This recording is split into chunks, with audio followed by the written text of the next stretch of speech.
Spaceflight has killed 21 people. It came within seconds of killing 32 more, and every single one of them made it home. An astronaut who watched flaming chunks of his own ship fly past the window. A commander who decided he would spend his final seconds insulting mission control. A man who nearly drowned. In space. These are not the disasters, you know. These are the 12 missions that should have been disasters. And the seconds, the switches, and the bent metal pins that decided otherwise. 12 stories, in order. Each one closer to death than the last time you held your breath.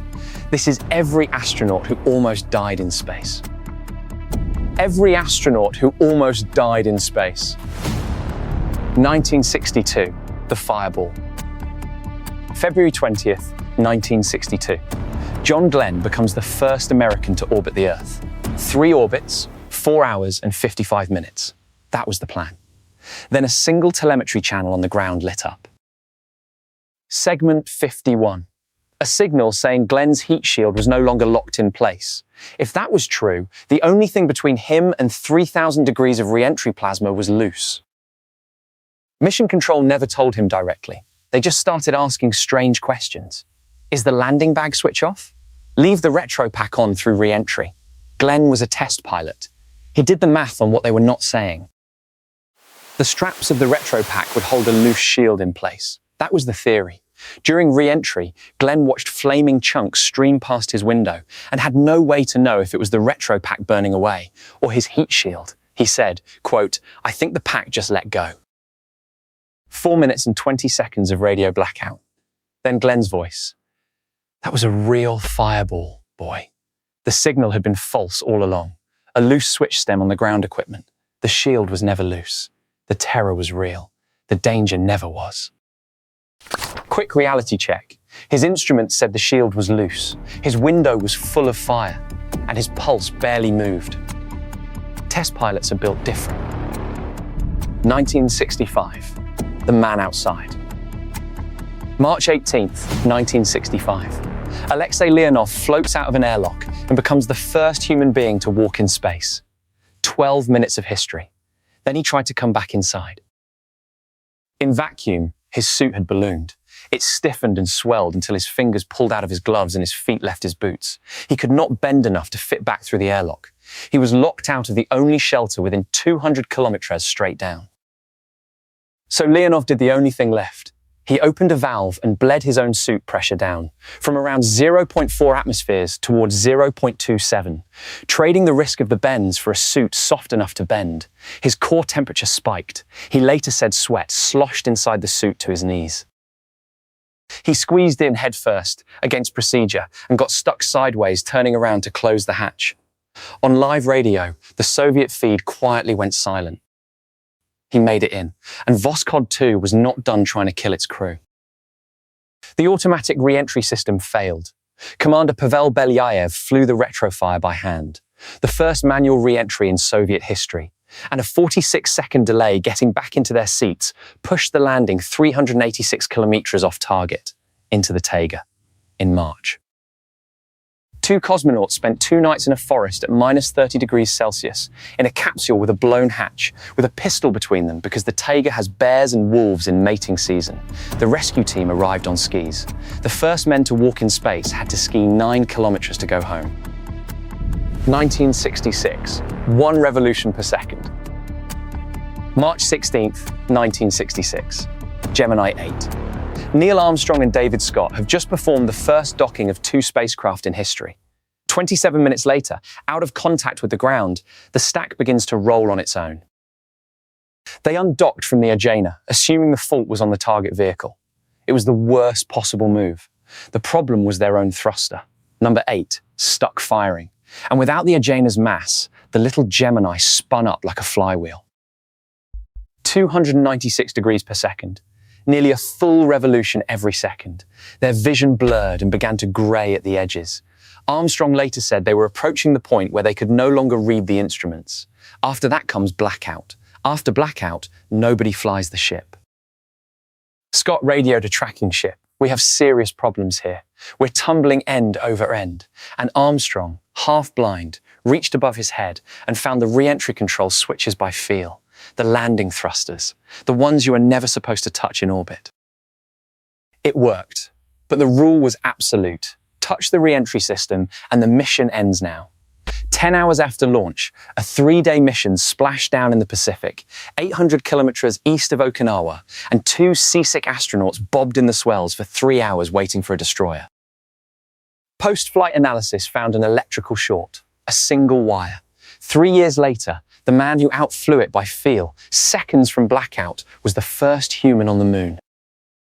1 revolution per second. Your ceiling fan does that. Now imagine reading tiny gauges taped to it while your eyes shut down. And he fixed it blind. 1969. Struck by lightning. Twice. November 14th, 1969. Apollo 12 lifts off into rain clouds. At 36.5 seconds, the entire vehicle, the largest rocket ever flown, trailing a plume of ionized exhaust, becomes a lightning rod, and the sky uses it. Every warning light on the panel lit at once. All 3 fuel cells dropped offline. The guidance platform tumbled. Pete Conrad radioed, "We just lost the platform, gang." We had everything in the world drop out. 16 seconds later, the lightning hit them again. In mission control, the telemetry screens turned to static garbage. Nobody knew what was happening inside the spacecraft. Nobody, except a 26-year-old controller named John Aaron, who had seen this exact garbage pattern once before in an obscure test a year earlier. Flight, ECOM. Try SCE to auxiliary. The flight director had to ask him to repeat it. The Capcom asked what it even was. In the capsule, Conrad didn't know the switch existed. Alan Bean found it, flipped it, and every screen in Houston came back to life. Here is the part they kept quiet. The lightning may have damaged the pyrotechnics that fire the parachutes. There was no way to check from orbit, and nothing anyone could do.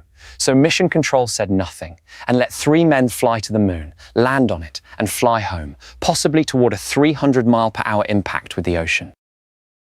On November 24th, all 3 parachutes opened. Conrad's verdict on the whole affair: "I think we need to do a little more all-weather testing." 1970, the explosion. You know Apollo 13. You know the explosion, 320,000 kilometres from Earth. What you may not know is that the bomb was installed before launch. An oxygen tank dropped 5 centimetres in 1968, then cooked in a ground test until the safety switches welded themselves shut and the wiring insulation burned away. It flew like that. Jack Swigert said it first. "Okay, Houston, we've had a problem here." Not we have. We've had. The side of the service module was already gone. 2 of 3 fuel cells dead. Oxygen venting into space as a visible cloud around the ship. 3 men moved into a lunar lander built to keep 2 men alive for 2 days and asked it to keep 3 alive for 4. The temperature fell to 3 degrees Celsius. Water was rationed to about 200 milliliters a day. Condensation ran down the walls. Fred Hayes developed a fever from an infection his dehydrated body could not fight. Their own exhaled breath began to poison them. Carbon dioxide climbed toward the alarm line, and the lander's round filters could not take the command module's square cartridges. The fix that saved 3 lives was built from a flight plan cover, plastic bags, a hose from a suit, and duct tape, designed on a table in Houston, read up by radio, line by line. With the guidance computer powered down, they aimed a 14-second engine burn by eye. Lovell holding the Earth's day-night line in the window crosshairs, Hayes handling roll, Swigert counting the seconds on his wristwatch, a hand-flown course correction on the way home from the moon. Re-entry blackout was supposed to last 4 minutes. It lasted almost 6. For 87 extra seconds, Mission Control sat in silence, knowing the heat shield lived inches from the tank that exploded, genuinely unsure whether they were waiting for a spacecraft or listening for 3 men who were already gone. Then 3 parachutes on the screens of Houston, and one of the most accurate splashdowns of the entire Apollo program. The cold had degraded 1 parachute pyro and a battery. Everything fired anyway. Barely counts as luck. Barely. So the score so far: cardboard, plastic bags, and duct tape. 300,000 kilometres from the nearest hardware store. Never let an engineer tell you they need a bigger budget. 1975. 21G. April 5th, 1975. Vasily Lazarev and Oleg Makarov are riding a Soyuz toward the Salyut 4 station when the staging fails. The third stage lights while still bolted to the stage below. The rocket pitches off course at the edge of space. The abort system fires at roughly 150 kilometres up. What followed was the steepest ride home in the history of spaceflight. The capsule fell into a ballistic dive and the deceleration climbed past anything the vehicle was designed for. 21 times the force of gravity. Their vision drained to black and white, then closed to a tunnel. Lazarev said breathing became nearly impossible. They came down on a snow-covered mountainside in the Altai and started rolling, downhill. The parachute snagged on vegetation and held, arresting the capsule short of a drop. The two men inside had just survived 21G. The mountain almost finished what the rocket started. Convinced they might have crossed into China, a hostile border in 1975. Lazarev burned classified documents in the snow. They were actually hundreds of kilometres inside Soviet territory. They spent the night on the mountain. Lazarev's injuries from the G-load ended his flying career. The Soviet Union acknowledged only an unnamed anomaly. 1983, the only pad abort in history. September 26, 1983. Vladimir Titov and Gennady Strekalov are strapped on top of a fully fueled Soyuz at Baikonur, 90 seconds from launch, when a valve fails and kerosene begins pouring across the base of the rocket. It ignites. The rocket is on fire. And the crew has no idea. Their portholes faced away from the flames. They felt vibrations, nothing more. And the abort could not fire, because the fire had already burned through the abort control cables. The escape command had to travel by radio from two operators in two separate rooms, transmitting within 5 seconds of each other. For roughly 10 seconds, two human beings sat on 300 tons of burning propellant while ground crews raced the fire. Then the escape tower fired 14 to 17G straight up for 5 seconds. 6 seconds after they left, the rocket collapsed into a fireball that burned on the pad for 20 hours. The capsule landed 4 kilometres away. The crew recorder caught them swearing the entire way up.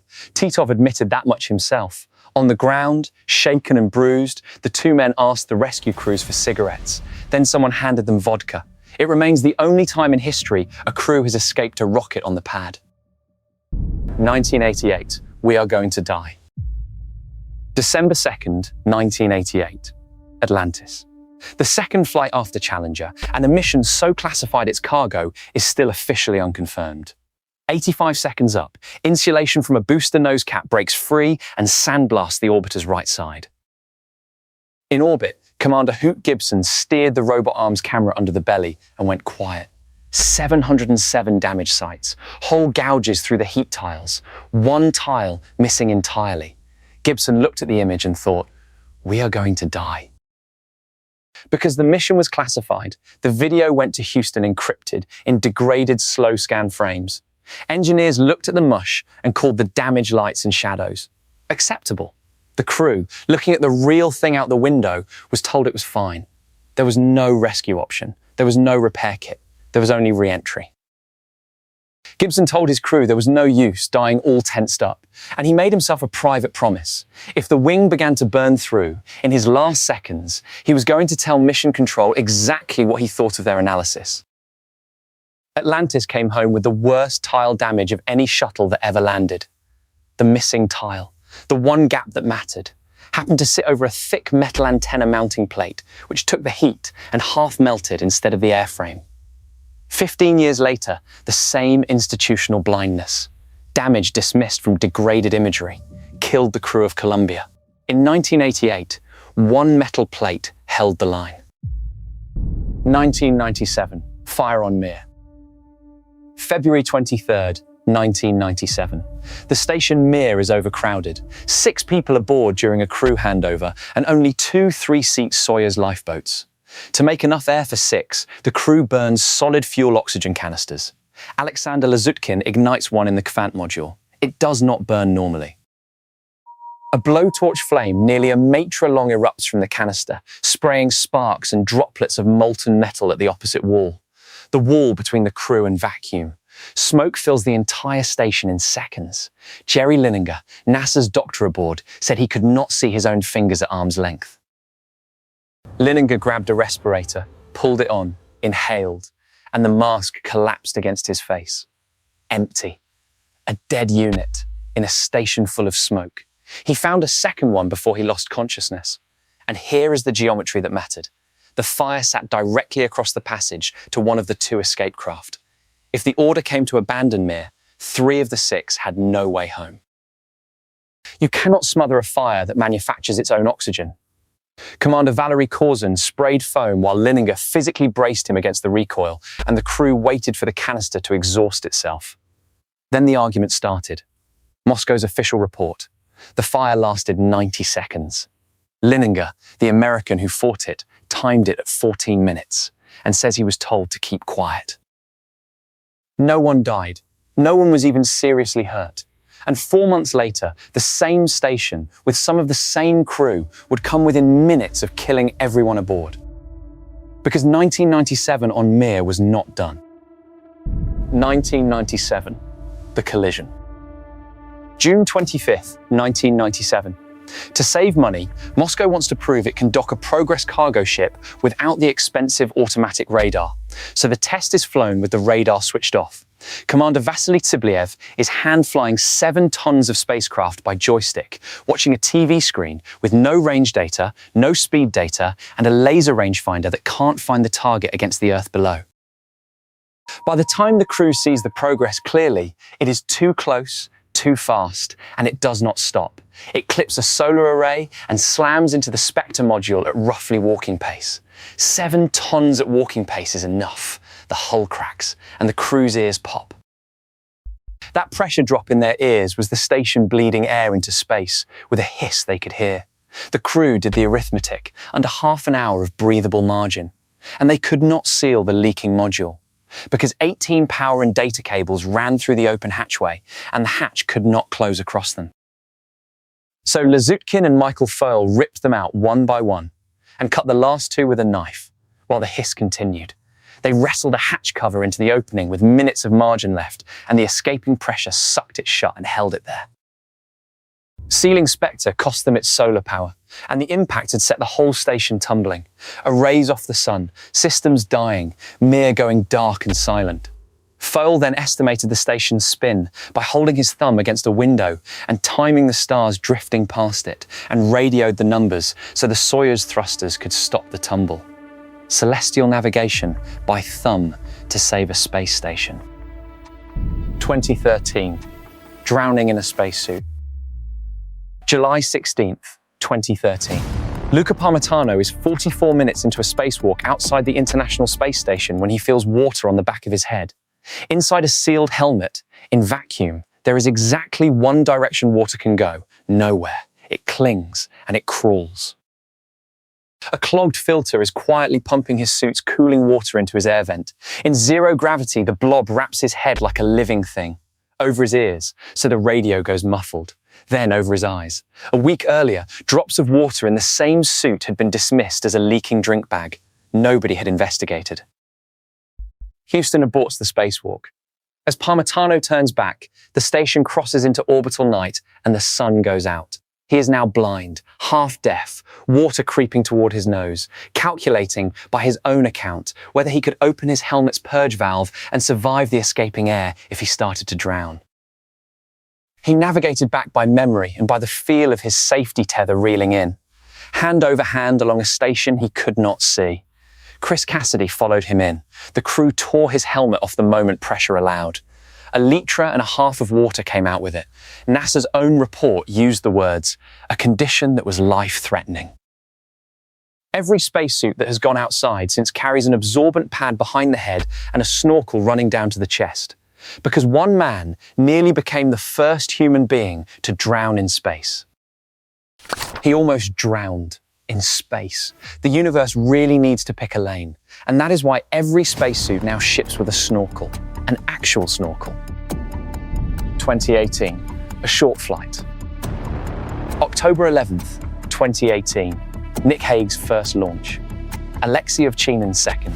2 minutes up, a strap-on booster fails to separate cleanly, swings back, and strikes the rocket's core stage. 50 kilometres above Kazakhstan, the vehicle begins to break apart. The abort system fires and rips the capsule free.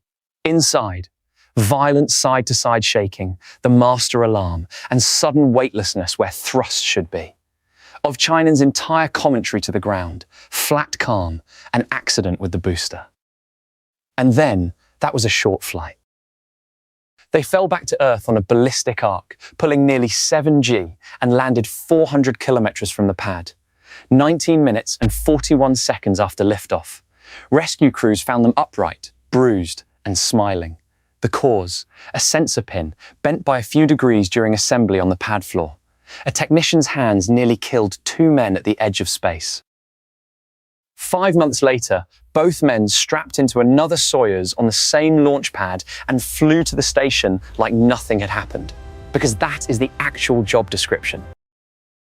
12 missions, 32 people who by every reasonable calculation should be names on a memorial, saved by a retro pack strap, a metal plate, a knife, a wristwatch, a thumb against a window, and controllers who recognized one pattern of static in a wall of noise. Every fix on this list, the snorkel in the suit, the lightning rules, the launch escape tests, exists because someone almost died and lived to file the report. Spaceflight is not safe. It is merely paid for, one near miss at a time. But 21 people never got to file that report. If these 12 survivals held your breath, the stories of the ones who never came home will stay with you far longer. That full documentary is on your screen right now. Subscribe to MindWired. If any of this messed with your head a little, well, that's exactly the point. And it only happens because people like you keep showing up. And hit subscribe right now for it. It costs you nothing, and it's the entire reason MindWired keeps making videos like this. Subscribe.